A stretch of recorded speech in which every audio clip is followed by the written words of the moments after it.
ছুটকি তাড়াতাড়ি দাদুর কাছে নতুন নতুন ভূতের গল্প শুনবো, তাড়াতাড়ি হ্যাঁ দাদা, দাদু ভূতের গল্প বলবে? ভূতের গল্প শুনতে তো আমার খুব ভালো লাগে।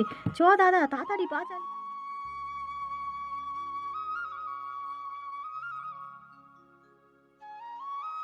দাদু আমরা ভূতের গল্প শুনবো বলে তাড়াতাড়ি চলে এলাম, গল্প বলবে তো? হ্যাঁ দাদু, আমরা ভূতের গল্প শুনতে খুব ভালোবাসি। বলো না দাদু, বলো না, গল্প বলো না, বলো। ঠিক আছে বাছারা, গল্প শুনবে তো? তাহলে ওই জায়গায় চুপ করে বসো, তোমাদেরকে গল্প বলবো। তাহলে শোনো এক সত্য ঘটনা। আমার অফিসে কাজ থাকায় আমার বাড়ি ফিরতে দেরি হয়ে যায়।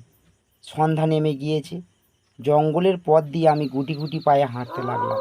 চারিদিকে ঝিঁঝি পোকার ডাক, দূরে শিয়ালের আর্তনাদ ভেসে আসছে। আমার খুব ভয় লাগছিল। তা দেখলাম কেউ যেন দূরে হেঁটে আসছে। কাছাকাছি আসতে দেখলাম যে এক বৃদ্ধা লোক। কে বাবা তুমি? এত রাতে এই জঙ্গলের পথ দিয়ে কোথায় যাচ্ছ? অফিসে কাজ থাকায় আমার বাড়ি ফিরতে দেরি হয়ে গেছে। এই পথ দিয়ে বাবা তুমি যেও না। কেন দাদু, এই পথ দিয়ে গেলে কি হবে? যারা যারা এই পথ দিয়ে গিয়েছে তারা তারা কেউ বাড়ি ফেরে নাই। আমি কথাগুলো বিশ্বাস করতে পারছি না। বাচ্চা, তুমি আমার কথাগুলো বিশ্বাস করছো না তো? বড় বিপদের মধ্যে পড়তে চলেছ।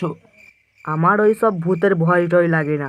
আমি লাস্টবার বলছি বাবা, তুমি এই পথ দিয়ে যেও না। আমি তো যাব, দেখি কি হয়। বয়স্ক লোকটা আর কোনো কথা বলল না। গুটি গুটি পায়ে এগিয়ে চলতে লাগলো। আমিও আর ওখানে দাঁড়ালাম না, গুটি গুটি পায়ে এগিয়ে যেতে লাগলাম।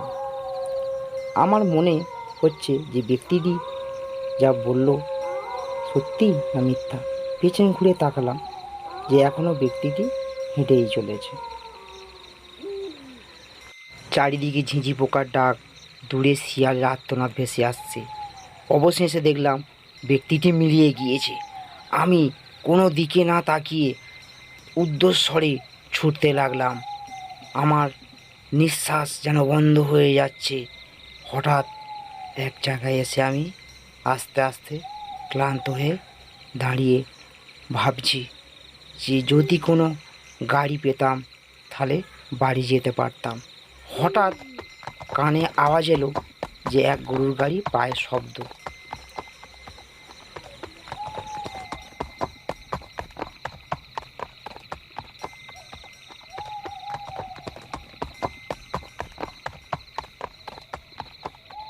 আমি গুটি গুটি পায়ে গরুর গাড়িটির দিকে এগিয়ে যেতে থাকলাম। মনে সাহস এলো যে আমার সাথে এই পথে কেউ তো আছে। ও ভাই, আমাকে মধুরাপুরে পৌঁছে দেবে? আমি তোমার গাড়ির ভাড়া দিয়ে দেব। ব্যক্তিটি কোনো কথা বলল না। আমি গাড়িতে চেপে বসলাম। হঠাৎ করে বাঁদিকে তাকিয়ে দেখলাম যে এক কঙ্কাল, তার লাল লাল চোখ, সে আমার দিকে ধেয়ে আসছে। আমি চুপচাপ গাড়িতে বসে থাকলাম। হঠাৎ পেছন ঘুরে তাকালাম। তাকিয়ে দেখলাম সে কি ভয়ানক এক দৃশ্য। এক মহিলা গাছে বসে পা দোলাচ্ছে। আমার খুব ভয় লাগছিল। আমি ব্যক্তিটিকে ডেকে জিজ্ঞেস করলাম, কাকু কাকু, গাড়িটি জোরে চালাও না। তুমি এত রাতে কোথায় গিয়েছিলে বাছা? আমি ব্যক্তিটি কোনো কথা উত্তর দিলাম না। তুমি কেন এসেছো এই রাস্তায়? এই রাস্তাটা মোটে ভালো না। আমি চুপচাপ বসে রইলাম। কাকু, এই রাস্তাটা কেন ভালো না আমাকে একটু বলবে? সবাই আশপাশের লোক বলছিল। ব্যক্তিটি আমার কথা শুনে চুপ করেছিল। এত কথা তোমার জেনে লাভ নাই বাছা। আমি কিছুক্ষণ ভাবতে থাকলাম। কেন কাকু, আমি কি জানতে পারি না এই রাস্তায় কি হয়? আমাকে জানতেই হবে। ব্যক্তিটি কোনো কথা উত্তর দিল না। আচ্ছা, তোমার সব জেনে লাভ নাই। আমি পেছন দিকে তাকিয়ে ব্যক্তিটিকে ডাকতে থাকলাম। হঠাৎ দেখলাম ব্যক্তিটি মিলিয়ে গিয়েছে। আমি ধড়বড় করে উঠে গাড়ি থেকে ঝাঁপ মারলাম। গাড়িটি বাড়িয়ে চলে গেল। আমি বেশ কিছুক্ষণ দাঁড়িয়ে রইলাম। আমি এতক্ষণ যার সঙ্গে কথা বলতে বলতে আসছিলাম, সে তাহলে একটা আত্মা ছিল? আমি গুটি গুটি পায়ে এগিয়ে যেতে থাকলাম যে আমাকে বাড়ি ফিরতেই হবে, আর কোনো পথ নাই। আমি এগিয়ে এসে দেখলাম সেই ব্যক্তিটি রক্তাক্ত অবস্থায় তার দেহটা মাটিতে পড়ে রয়েছে।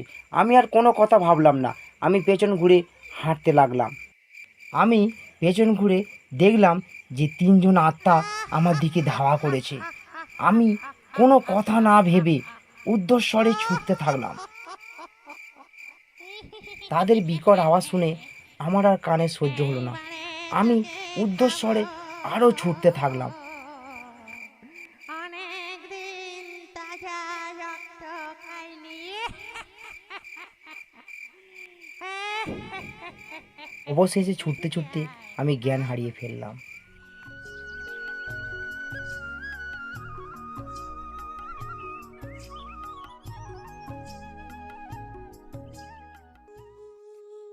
ও ভাই, তোমার কি হয়েছে? তুমি এখানে শুয়ে আছো কেন?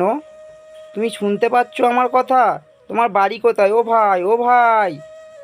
তুমি কি বুঝতে পারছো না দাদা, এই ছেলেটি কি জন্য অজ্ঞান হয়ে পড়ে আছে? এই রাস্তায় ভূতের আনাগোনা, এই জন্য এই ছেলেটি অজ্ঞান হয়ে পড়ে আছে। ওসব কথা বলে আর লাভ নাই। ওকে ডাকা হোক, ডেকে তোলা হোক, ওর মুখ থেকে সব কিছু জানা যাবে। ও ভাই, ওঠো। অবশেষে আমার জ্ঞান এলো। আপনারা কারা? আমি এখানে কেন?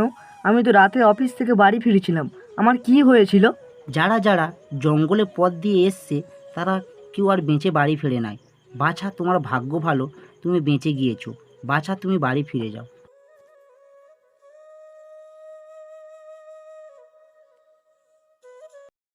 দাদু, আমার গল্পটা শুনে ভালো লাগছিল, কিন্তু আবার মাঝে মাঝে ভয় লাগছিল। হ্যাঁ দাদু, গল্পটা শুনতে আমার খুবই ভালো লাগছিল, আর মাঝে মাঝে ভয়ও লাগছিল। বাছারা, আজ গল্প এই পর্যন্ত। বন্ধুরা, ভিডিওটা কেমন হয়েছে? আশা করি ভালো হয়েছে। ওটা এই পর্যন্ত। পরের ভিডিওয় আবার দেখা হবে। ভালো থাকবেন, সুস্থ থাকবেন।